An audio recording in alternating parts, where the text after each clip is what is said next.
नमस्ते, प्रणाम, जय श्री कृष्ण, राधे राधे। आप देखना शुरू कर चुके हैं चिंतामणि विद एसकेटी। एसकेटी यानी कि मैं शालिनी कपूर तिवारी। 17 मई 2026 शुरू होने जा रहा है पुरुषोत्तम महीना। इसे हम मल मास भी कहते हैं, अधिक मास भी कहते हैं। अब लेकिन क्या वजह है कि ये जो संवत्सर है इसमें 12 नहीं 13 महीने होंगे। एक महीना ये जो बढ़ गया है उसके पीछे की वजह क्या है, क्या कहते हैं हमारे पंचांग, और इस एक महीने में आपको कैसे रहना है। जो 12 महीने वाली आपकी गतिविधि रहती है वही विधान इस पुरुषोत्तम मास के लिए भी है, या इसके लिए कोई दूसरा विधान गठित किया गया है, ये जानने के लिए आज मेरे साथ स्टूडियो में मौजूद हैं प्रख्यात ज्योतिषी, जिन्हें आप पहले भी चिंतामणि एसकेटी पर देख चुके हैं, नितिशा मल्होत्रा जी। बहुत स्वागत है नितिशा जी। थैंक यू शालिनी जी बुलाने के लिए। धन्यवाद। और जैसा मैंने पहले भी कहा कि हम पुरुषोत्तम मास के ऊपर चर्चा करने वाले हैं। क्या इसके पीछे की कथा है, क्या हमें इसमें दान करना चाहिए, कैसे रहना चाहिए, ये सब बात में पहले पुरुषोत्तम मास होता क्या है? ये सबसे अच्छा क्वेश्चन है क्योंकि सब लोग इस पे थोड़े से डाउट में रहते हैं कि पुरुषोत्तम मास, मल मास और अधिक मास कहाँ से आ गया। तो इस पे बात करने से पहले सभी को राधे राधे और सभी को जय माँ पीताम्बरा। देखिए, अब दो कैलेंडर हमारे सामने, एक सूर्य गणना से और एक चंद्र गणना से। सूर्य गणना से जब हम कैलेंडर देखते हैं तो 365 दिन का साल होता है। चंद्रमा की गणना से 355 दिन का साल होता है, 354 से 55 दिन का साल होता है।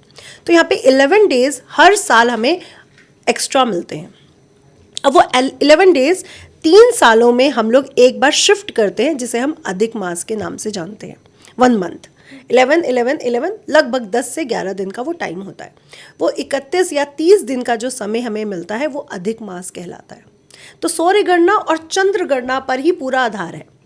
और हम पंचांग जब देखते हैं तो वो भी हमें सूर्य गणना और चंद्र गणना पे ही मिलता है। तो अब अधिक मास मिला। अब जब अधिक मास को किसी भी देवता ने एक्सेप्ट नहीं किया, क्योंकि उसके स्वामी किसी को तो बनना पड़ेगा, तब उसने श्रम किया, श्रम के साथ उसने तपस्या करी श्री हरि विष्णु की। तब उन्होंने अपना नाम पुरुषोत्तम नाम उन्होंने अपना दिया कि मैं तुम्हारी तपस्या से प्रसन्न हूँ और मैं अपना नाम, जो मेरा सबसे प्रिय नाम है, क्योंकि हमें ये भागवत में मिलता है, विष्णु पुराण में मिलता है, हरवंश पुराण में मिलता है, मैं ये तुम्हें देता हूँ। अब ये है क्या? अब लोग इसे मल मास कहते हैं। तो मल मास ये पहले कहा जाता था जब तक इनको श्री हरि विष्णु ने अपना नाम नहीं दिया था। अच्छा, एक्स्ट्रा कुछ बॉडी से एक्स्ट्रा निकला, उसको मल कह दिया गया। लेकिन जब से श्री हरि विष्णु ने उनको अपना नाम दिया तब से ये माह स्पेशल हो गया, क्योंकि ये वो टाइम है जो हमें एक्स्ट्रा बोनस की तरह मिला है, अपने पाप कर्मास को रिमूव करके अच्छे कर्मा को बढ़ाने के लिए। तो हम समझ सकते हैं कि इस समय जो स्पिरिचुअल एनर्जी है वो बहुत ज़्यादा एनक्लाइन होने को तैयार है। तो ऐसे तो हर 3 साल के बाद हमारे पास मौका रहता है उस स्पिरिचुअल एनर्जी को फील करने का। बिल्कुल, हर 3 साल के बाद ये मौका मिलता है कि जो हमने ये 3 साल जो गलतियां कर दी हैं, अब वो एक महीना आएगा और हमें एक्स्ट्रा बोनस देगा कि हम अपने बेस्ट कर्मास को बढ़ा सके। देखिए, बैड कर्मा माइनस नहीं होंगे, हम अपने अच्छे कर्मास को सिर्फ बढ़ाएंगे, उसको प्लस करेंगे। तो वो हमें एक बोनस महीना ये हमें मिलता है हर 3 माह में, हर 3 साल में। अब मैं अगर इसको और आसान भाषा में समझाना चाहूँ मेरे व्यूअर को, क्योंकि मैं खुद पंचांग करता हूँ, मेरे पिताजी पंचांग करता थे, तो हमारा जो अंग्रेजी का कैलेंडर होता है, जैसा आपने बताया सौर साल कैलेंडर, वो आपका अंग्रेजी का महीना हो गया। वो 365 दिन का होता है, लेकिन उसमें 4 घंटा हर साल एक्स्ट्रा रहता है। इसीलिए जो लीप ईयर हमारा आता है 6 घंटा एक्स्ट्रा रहता है, उसमें साल में 6 घंटा एक्स्ट्रा रहता है। इसीलिए लीप ईयर में आप देखिए 6 1 जा 6, 6 2 जा 12, 6 3 जा 18, 6 4 जा 24, हर एक दिन बढ़ मंथ, जाता है। हर मंथ। हाँ, साल के आखिर में 365 दिन के बाद 6 घंटा एक्स्ट्रा बचता है, तो हर चौथे साल में हम उन सबको जोड़ के एक दिन बढ़ा देते हैं। एक दिन बढ़ाते तो हैं, वो हो जाता है आपका 29 फरवरी। अब आप आइए हिंदू चंद्र जो तिथियों पर आधारित हाँ, है। तिथियों पर आधारित है। जैसा नितिशा जी ने आपको बताया कि वो होता है 355 दिन का, 15 दिन कृष्ण पक्ष और 15 दिन शुक्ल पक्ष। ठीक, तो उसमें 10 दिन एक्स्ट्रा हो गए। तो तीसरे साल के बाद वो 10 दिन बढ़ के 30 दिन हो जाता है। तो चौथा साल आपका लीप ईयर हो जाता है, जिसमें उसको एडजस्ट करके एक महीना पूरा बढ़ा देते हैं। अब आइए मुस्लिम कैलेंडर के ऊपर। मुस्लिम कैलेंडर में ऐसा नहीं होता है। मुस्लिम कैलेंडर भी हर साल नितिशा जी 10 दिन उसमें एक्स्ट्रा होते हैं, जैसे हमारे वाले में होते हैं, लेकिन वो एडजस्ट नहीं करते, उनका लीप ईयर नहीं होता। इसीलिए हिंदू कैलेंडर के हिसाब से आप जिस साल 37 साल की हो जाएंगी, उस साल वो 38 साल के हो जाते हैं। ये खूबसूरती है हमारे पंचांग की कि जो उसकी कमियां रहती हैं उसको शुद्ध करते हुए हम आगे बढ़ते हैं। और इसीलिए वो चंद्रमा जो 355 दिन का साल होता है, वो हम हर तीसरे साल बढ़ा के 1 महीना जोड़ देते हैं। मुस्लिम कैलेंडर में ऐसा नहीं होता, आप चेक कर लीजिएगा, ये मैं पंचांग वाली भाषा आपको बता रही हूँ कि और पाश्चात्य संस्कृति में भी ये सब अगर करेक्शन किए जाते तो बहुत सी प्रॉब्लम्स हमें तब भी ना मिलती। कई बार तो वहां पे भी करेक्शन नहीं है, इसलिए हमें यहाँ पे प्रॉब्लम मिलती है।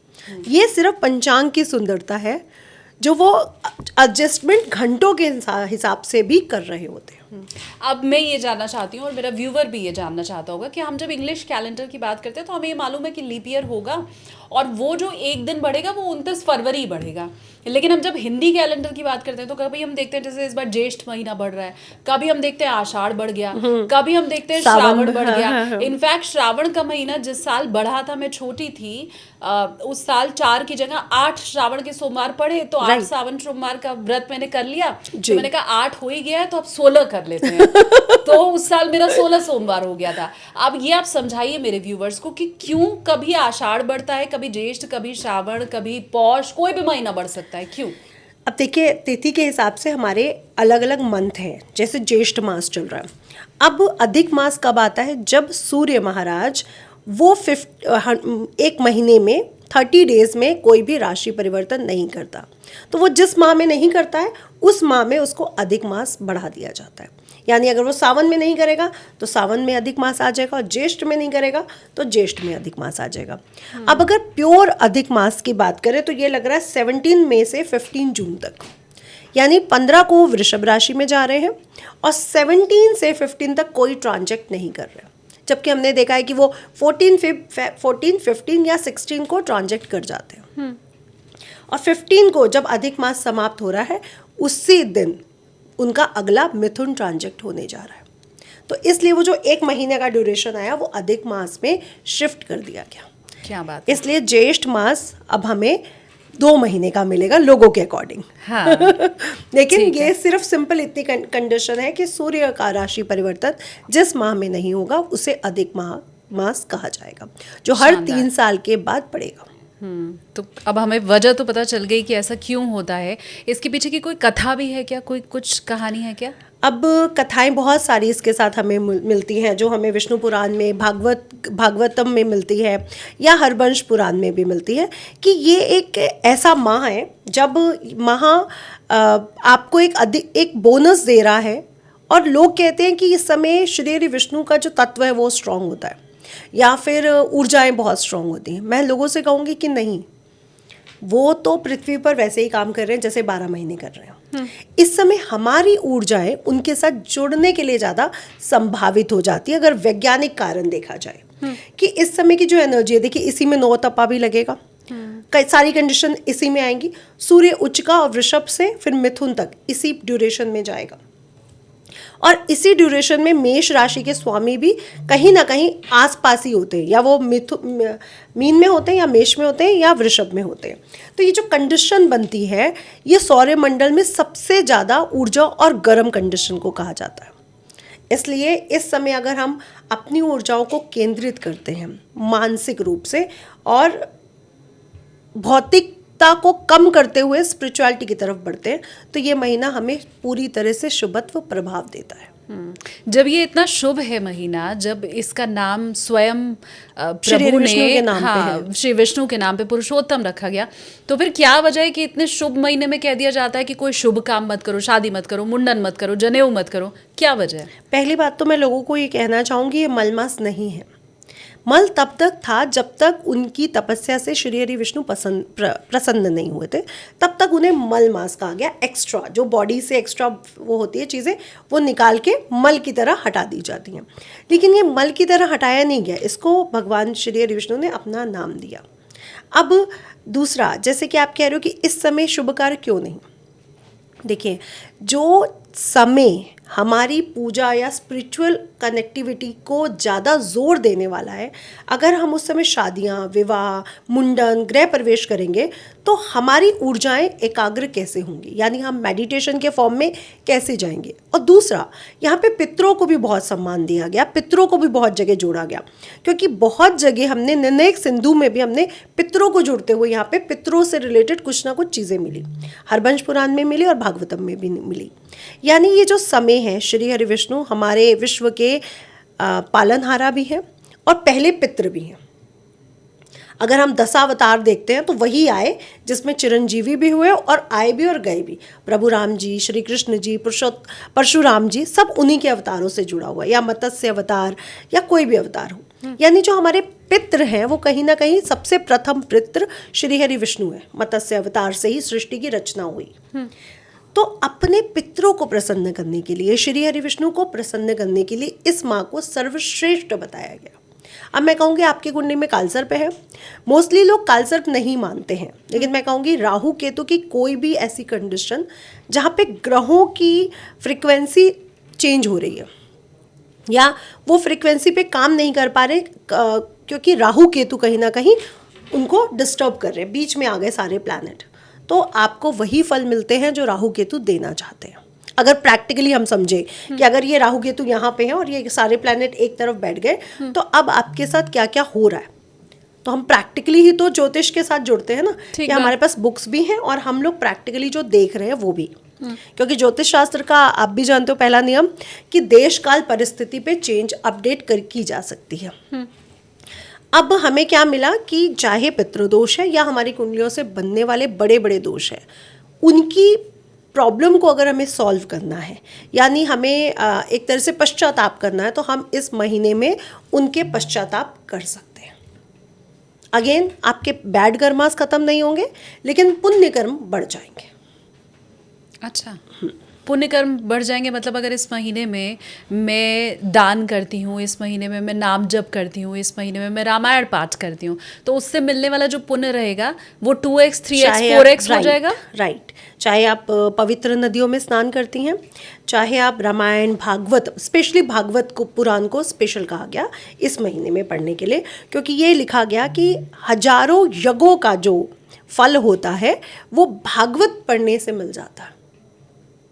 अच्छा, भागवत कथा, तो भागवत कथा है, श्री हरि विष्णु के मंत्र हैं विशेष, या फिर आप राम रक्षा स्त्रोत कहिए या आदित्य हृदय स्त्रोत कहिए, क्योंकि सूर्य की कंडीशन देखिए, मेष राशि उच्च की राशि और फिर वृषभ राशि भी स्थिर राशि है, पृथ्वी तत्व से जोड़ी गई है और गर्म ऊर्जा को दिखाती है। तो अब सूर्य की रोशनी बहुत ऊर्जात्मक हो चुकी है और हमारे जीवन में भी ऊर्जा लाने वाली है। तो कह सकते हैं कि इस समय अगर हम उनकी पूजा करते हैं, क्योंकि हरवंश पुराण में एक जगह और में हमें मिलता है कि श्री हरि विष्णु कह रहे हैं कि ग्रहों में सूर्य मैं हूँ, वृक्षों में पीपल मैं हूँ, और पक्षियों में भी मैं हूँ, और जीव आत्माओं में गौ में भी मैं हूँ। तो इन सब की पूजा करने से हम अपने पुण्य कर्मों को कई गुना बढ़ा सकते हैं। वो क्रेडिट और डेबिट है, क्रेडिट डेबिट कहीं जाता नहीं है, रहता है, बट किसको हम बढ़ा रहे हैं। अच्छा, अब ये बताइए, क्योंकि मेरे ज़्यादातर जो व्यूवर हैं और आज के समय की कलयुग की सबसे बड़ी परेशानी है रुपया पैसा, तो क्या कोई ऐसा उपाय भी है जिससे आर्थिक कष्ट जो हैं वो पुरुषोत्तम मास में दूर हो सकें? जैसे कि पुरुषोत्तम मास को स्पेशल बोला गया कि श्री हरि विष्णु की पूजा करके हम अपने जीवन में स्टेबिलिटी ला सकते हैं, अपनी मेडिटेशन से चीज़ों को प्राप्त कर सकते हैं। और हम ये मानते हैं कि जब आप मेडिटेशन के थ्रू जाते हैं, क्योंकि हमारे ऋषि मुनि क्या कर रहे थे, अगर उन्होंने 100 साल का जीवन था उसे 1000 साल तक ट्रांसफ़र किया या विश्व कल्याण के लिए सब कुछ किया, तो क्या वो मनी मैनिफेस्ट नहीं कर सकते थे? कर सकते थे। शंकराचार्य जी द्वारा रचित कनकधारा स्तोत्र, क्या वो मनी मैनिफेस्टिंग नहीं थी? बिल्कुल थी। तो अगर हम शुभ महीने में कोई भी अपनी विश को पूरी कर रहे हैं तो वो मैनिफेस्टिंग टेक्निक के थ्रू ही जा सकते हैं, क्योंकि मैं ये मानती हूँ कि हमारे पुराण, हमारे शास्त्र सिर्फ हमें एक चीज़ समझाना चाहते हैं कि आप मेडिटेशन करो, चाहे सिमरन है, चाहे जप है, चाहे हवन है या कुछ भी है। जब हम मेडिटेशन करते हैं तो हम अपनी ऊर्जाओं को एकाग्रचित करते हैं, और ऊर्जाएं जब एकाग्रचित होती है तभी वो भगवान से जुड़ने के लिए तैयार होती हैं। तो जब हम मेडिटेशन करें पैसे के लिए या किसी भी विश के लिए तो वो पूरी होगी।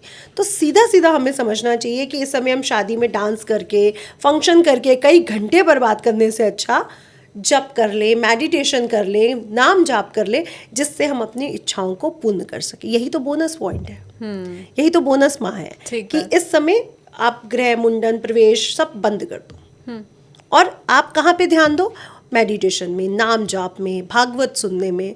अब आप देखोगे कि अधिक मास में सब जगह भागवत कथा होगी, हरिद्वार, वाराणसी, काशी विश्वनाथ, हमारे वृंदावन, सब जगह हम सुनेंगे।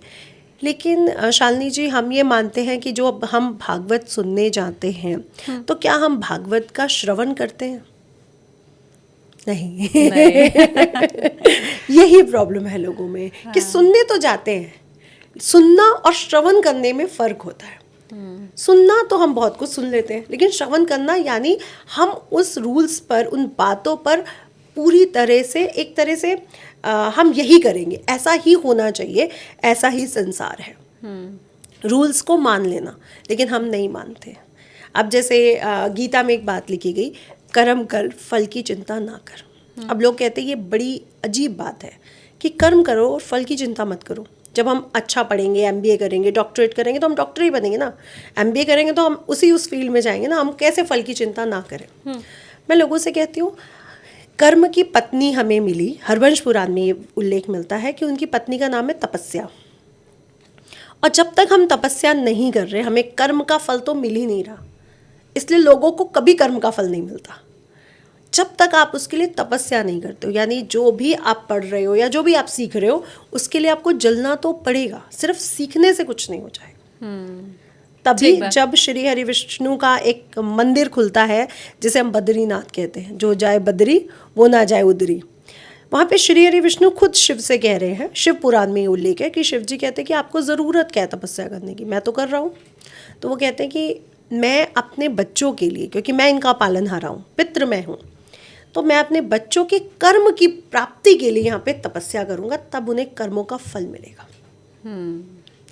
तो ये उल्लेख, ये कथाएं हमें मिलती हैं जो हमें बताती हैं कि अधिक मास इसलिए बहुत ज़्यादा महत्वपूर्ण है कि वो तो हमारे लिए तपस्या कर रहे हैं। अब ये अधिक मास आपको मिल रहा है कि अब आप अपनी तपस्या कितनी कर सकते हो हर 3 ठीक साल बात। के और बाद। बैंक में रखा हुआ जो पैसा है वो भी एक निश्चित रिटर्न आपको देता है, जो ब्याज है वो फिक्स रहता है। बिल्कुल। लेकिन ये जो पुरुषोत्तम मास है, जैसा आप बता रही हैं कि इसमें फिक्स नहीं है, इसमें तो आपको 2x 3x 4x 5x कितना भी मिल बिल्कुल, सकता है अपनी ऊर्जाओं के तो according। ऐसे समय में तो मुझे लगता है इन्वेस्ट कर ही देना चाहिए, अपना टाइम इन्वेस्ट कर देना चाहिए, अपना ऊर्जा इन्वेस्ट कर देनी चाहिए, क्योंकि जो रिटर्न आपको मिल रहा है वो कई गुना मिल रहा है बाकी 12 महीने से ज्यादा। बिल्कुल। तो ये सबसे 12 सटीक महीनों समय में है। सबसे स्पेशल समय आता है, हाँ। 13वां महीना। अब मैं आगे आपसे थोड़ा भविष्य फल की बात करूंगी, लेकिन उसके पहले मैं ये भी जानना चाहती हूँ कि हम सबको ये तो मालूम चल गया कि हमें भागवत कथा जो है वो सुननी है, श्रवण भी करनी है, और अगर कर सकते हैं, संभव है तो वो कर भी लें इसे 1 महीने में।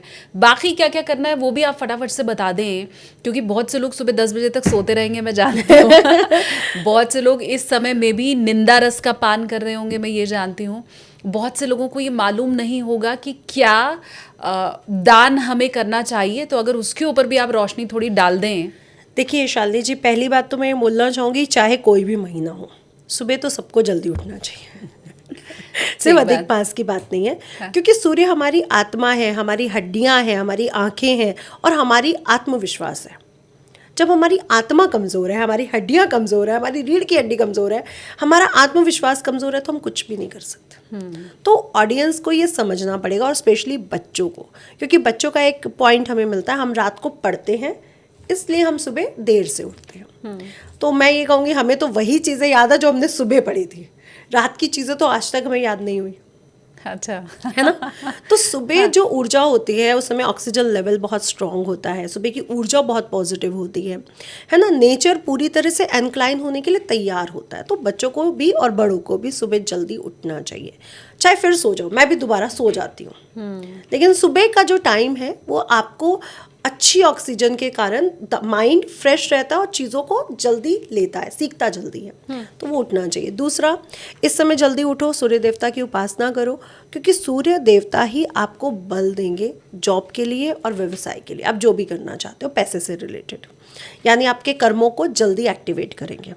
तो जल ज़रूर दो। अब दान का बहुत महत्व है। लोग कहेंगे दान यानी अन्नदान, लेकिन पुरुषोत्तम मास में ज्ञान दान का भी बहुत महत्व है, यानी नॉलेज को बांटना। चाहे आपको कुछ भी आता है, आप छोटे बच्चों को पढ़ाएं या किसी को एज अ एडवाइस कुछ ज्ञान दे दें, इस समय एडवाइस ज़रूर दीजिए या ज्ञान ज़रूर दीजिए, लोगों का भला करने के लिए। बिना मांगे कहते हैं ज्ञान नहीं देना चाहिए। लेकिन क्या होता है कि हम लोगों से ज्ञान तो कई लोग मांगते हैं, लेकिन कई लोग जेलसी में या उसमें कि हम इसको सही चीज़ें क्यों बताएं, तो वो बताते नहीं हैं। उनको मैं ये कहना चाहूँगी कि एक 10x कर्मा ऐसे भी आप बढ़ा सकते हो कि कोई अगर हेल्प लेने आता है या कुछ पूछता है तो आप उसकी हेल्प ज़रूर करो।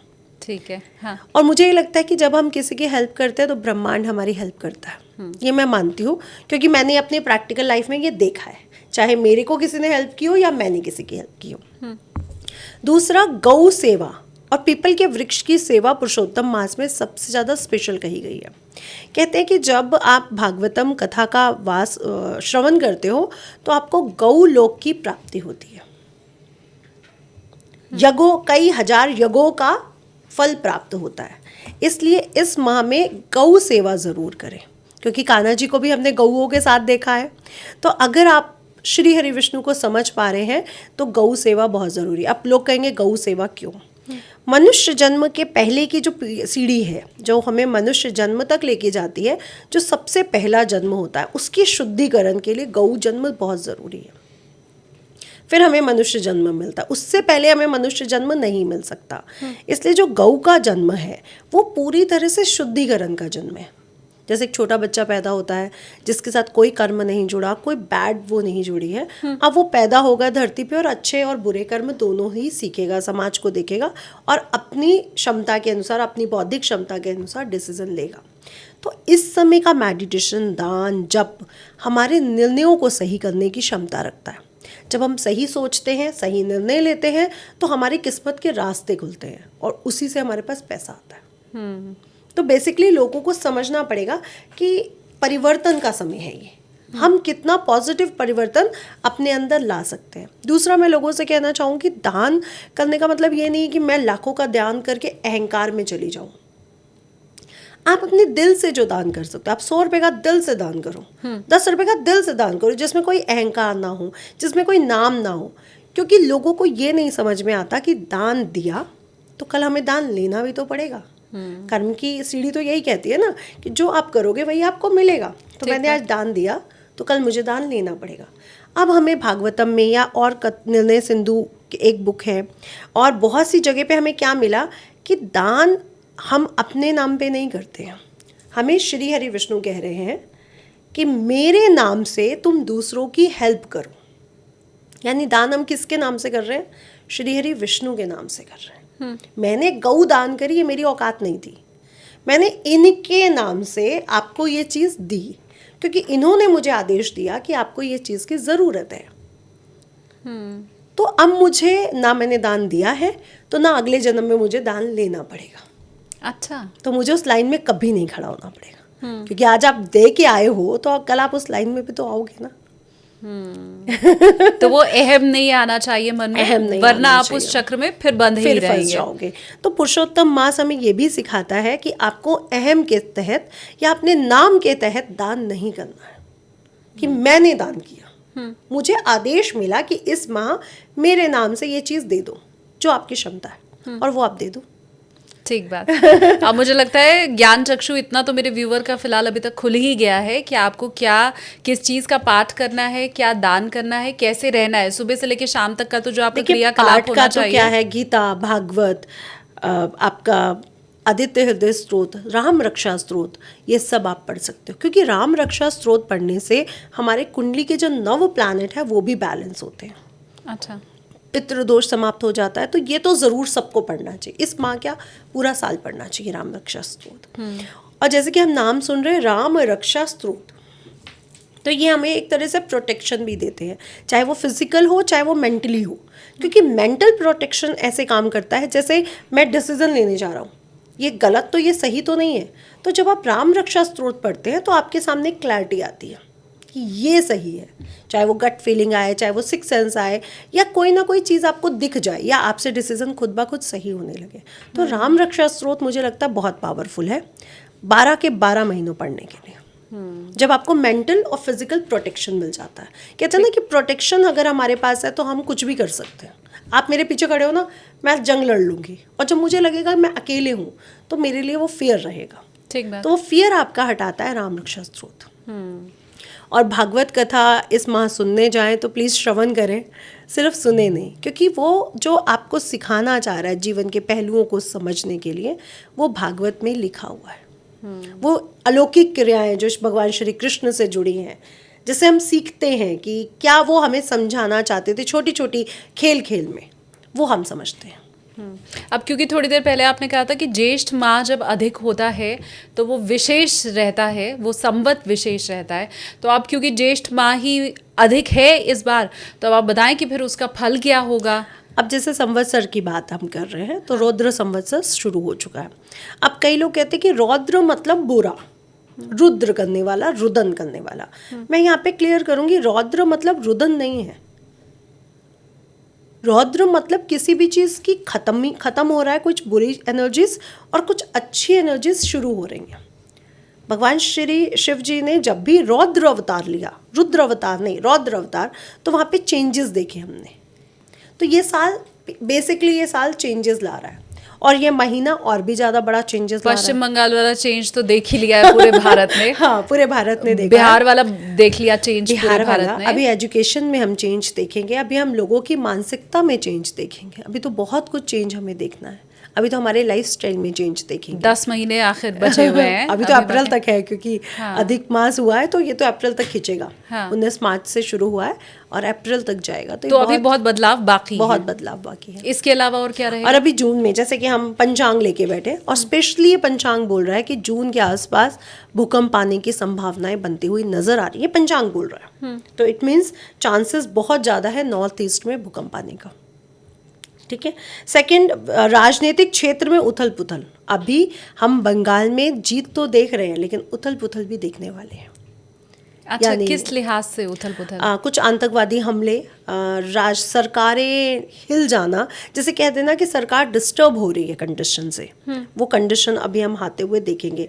हड़ताल, दंगा, फसाद, तो ये दिल्ली, बिहार, यूपी और बंगाल तक, ये पूरी जो बेल्ट जा रही है, यहाँ पे ये कंडीशंस बनती हुई नजर आएंगी। और ये हम अधिक मास में ही होता हुआ पुरुषोत्तम मास में ही देख पाएंगे। मास के आसपास ही देख रहे हैं, क्योंकि ये जून का खुला हुआ, और जून को हम देख रहे हैं कि ये सब कंडीशंस हमारे सामने बनती हुई नजर आ रही हैं। जबकि अगर मैं मई मंथ की बात करूं तो इस समय मुस्लिम राष्ट्रों में कहीं ना कहीं असंतोष और विरोध की गतिविधियां दिख रही हैं। बॉर्डर्स पे कहीं ना कहीं ज़्यादा सेना की गतिविधियां दिख रही हैं, ये इस साल का पंचांग कहता है। और अर्थतंत्र में विफलता, मुद्रा में महंगाई की वृद्धि, मुद्रा में चेंज और महंगाई की वृद्धि, तो ये तो बुरी खबरें अभी शुरू हुई हैं। तो कहते हैं ना, जब कोई चीज़ खत्म होके नई एनर्जी बनती है, एक फ्यूनिक्स पक्षी की तरह, पहले राख से ही दूसरा पक्षी उत्पन्न होता है, तो पहले राख तो बनना पड़ेगा।